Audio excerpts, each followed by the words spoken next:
నేను 2014లో పవన్ కళ్యాణ్ గారి పార్టీ పెట్టిన తర్వాత జనసేన పార్టీలో చేరడం జరిగింది.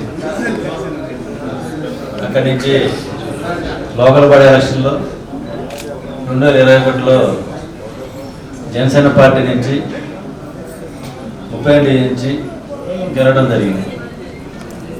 అంటే నేను ఎందుకంటే మీరు అన్నారు కాబట్టి మీ అందరి కుటుంబ సభ్యులు నేను అక్కడ వచ్చినట్టుంది నాకు ఇప్పుడు. కాబట్టి ఆ 21 ఎలక్షన్లో అంత హావాలో కూడా నా డివిజన్ ప్రజలు జనసేన పార్టీ గెలిపించారంటే ఈ సభాముఖంగా నా డివిజన్ ప్రజలకి హృదయపూర్వక ధన్యవాదాలు తెలుపుతున్నాను. నేను గతంలో దాదాపుగా 20 సంవత్సరాల నుంచి రాజకీయం ఉన్నా కూడా యాంటీ కాంగ్రెస్ యాంటీ వైసీపీ పనిచేశాను. అంటే వాసానికి యాంటీకి పనిచేసింది గతంలో. అయితే మా అధ్యక్షులు పవన్ కళ్యాణ్ గారు ఎవరిని గౌరవించినా సరే వాళ్ళని మేము గౌరవించే సంస్కృతి మాకు పవన్ కళ్యాణ్ నేర్పించారు. కాబట్టి పవన్ కళ్యాణ్ గారు జనసేన పార్టీలో వాసన చేర్చుకున్న తర్వాత నాకు పార్టీ ఆఫీస్ కాల్ వచ్చింది కలవమని. కాబట్టి ఆ రోజు నేను టౌన్ అధ్యక్షుల హోదాలో ప్లస్ కార్పొరేట్ హోదాలో దాదాపు 100 మందితో వాసన కలిసి శుభాకాంక్షలు తెలపడం జరిగింది, ఆహ్వానించడం జరిగింది. ఆ రోజు నుంచి ఈ రోజు వరకు కూడా అధికారం ఉన్నా కూడా నా పరిస్థితి ఎలా ఉందంటే మనందరూ తెలిసింది. అంటే ఇవాళ పరిస్థితి ఎలా ఉందంటే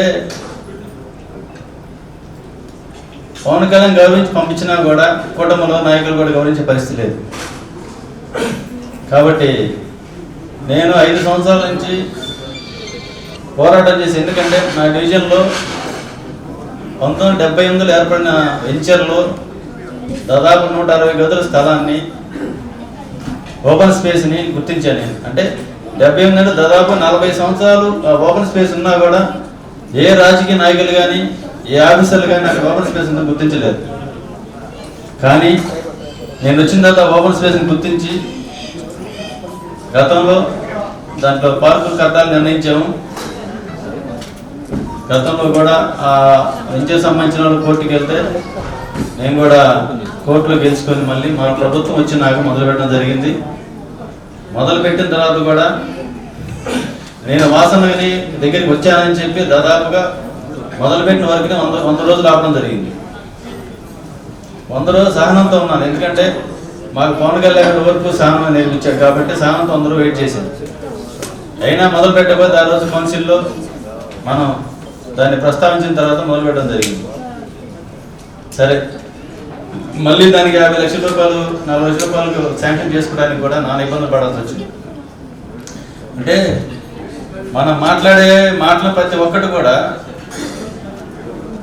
వాళ్ళు వ్యతిరేకంగా తీసుకొని నా మీద పగబట్టి పనిచేస్తున్న పరిస్థితి కనపడింది.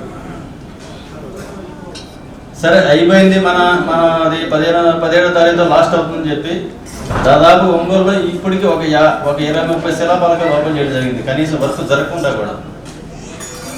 నాది ఈరోజు ఉదయం పార్క్ ఓపెనింగ్ పెట్టడం జరిగింది. కానీ నిన్న ఆపేసేసి శిలాఫలకం తీసుకెళ్ళి మున్సిపల్ ఆఫీసులో పెట్టి ఓపెనింగ్ ఆపేశారు.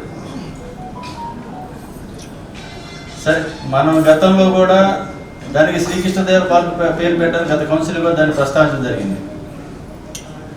అంటే ఒంగోలులో దాదాపుగా ఒక 35,000 to 40,000 ఉన్న కాపు సమాజం సంబంధించింది.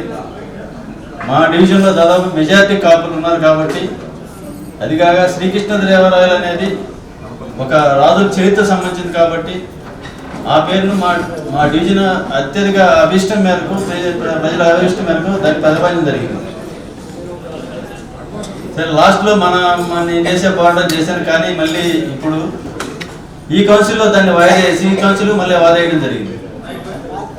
అంటే ఏ విధంగా అయినా సరే వాసన పంచన చేరిన వారిని ఇబ్బంది పెట్టే ఉద్దేశంతో వాళ్ళు పనిచేస్తున్నారు. కాబట్టి అంటే వాళ్ళ ఉద్దేశం ఏంటంటే వాళ్ళ పవన్ కళ్యాణ్ గౌరవించి పంపించినా కూడా పవన్ కళ్యాణ్ తిడుతున్నారు, పవన్ కళ్యాణ్ పార్టీలో చేరినా తిడుతున్నారు. పవన్ కళ్యాణ్ ఎంతో సహనంతో ఇన్ని రోజుల నుంచి ఆయన ఏమి పవన్ వాసన్న మాట్లాడుకున్నా కూడా వాళ్ళు ఇంకా దాన్ని కక్షాంతరం చేస్తున్నారు. కాబట్టి సరే నేను ఈరోజు ఎందుకు అని చెప్పి వదిలేసే కౌన్సిలర్ కూడా ఎవరి పాపం వాళ్ళది, కర్మబలం ఎవరిని వదిలిపెట్టదు. కాబట్టి ఆ కర్మ అనుభవించి తీరాలి. వాళ్ళ సునకానందం పొందారు. కాబట్టి రాబో రోజుల్లో మనకు ఒక రోజు వస్తుంది.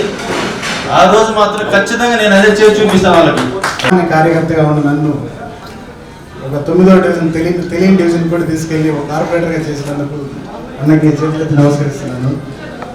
అలాగే 9వ డివిజన్ ప్రజలకి, నాయకులకి, కార్యకర్తలకి, వాళ్ళకి 5 ఏళ్ళు నాతో సహకరించినందుకు వాళ్ళందరికీ ధన్యవాదాలు తెలుపుతున్నాను. అలాగే 50వ డివిజన్ నన్ను ఒక నాయకుడిగా తయారు చేసింది 50వ డివిజన్, వాళ్ళకు కూడా ధన్యవాదాలు తెలుపుతున్నాను.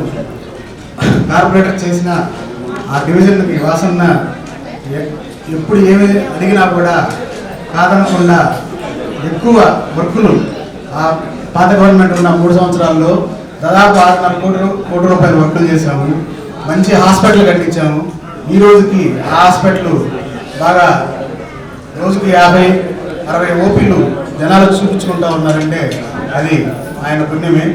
అట్లాగే మురికి నేలలో ఉండే ఆ కాలనీల్ని ఈరోజు సిమెంట్ రోడ్ల మీద తిరుగుతున్నారంటే అది వాసన్న పుణ్యమే. అవన్నీ ఆ అభివృద్ధి చేసే అవకాశం నాకు ఇచ్చినందుకు వాసన్నకి ఎప్పుడు రుణపడి ఉంటాను.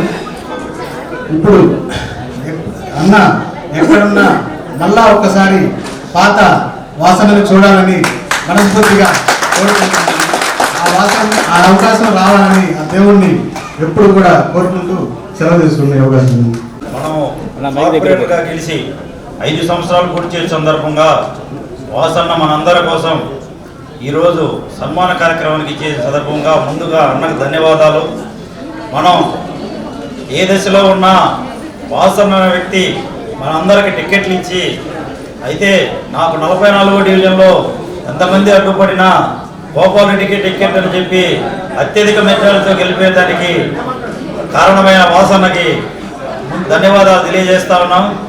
ఈ రోజైనా వాసన్న ఎక్కడుంటే అక్కడ ఏదైనా ఉండే విధంగానే మేము ముందుకు పోతా ఉన్నాం. మా కార్యకర్తలు అయితేనేమి మా శక్తివంతన లేకుండా వాసన్న కోసమే పనిచేస్తామని తెలియజేస్తున్నాం. అయితే గత 3 సంవత్సరాల్లో మా డివిజన్లో కాలువలు అయితేనేమి, మా కర్నూలు రోడ్డుకి వాటర్ సమస్య ఇబ్బందిగా ఉండేది.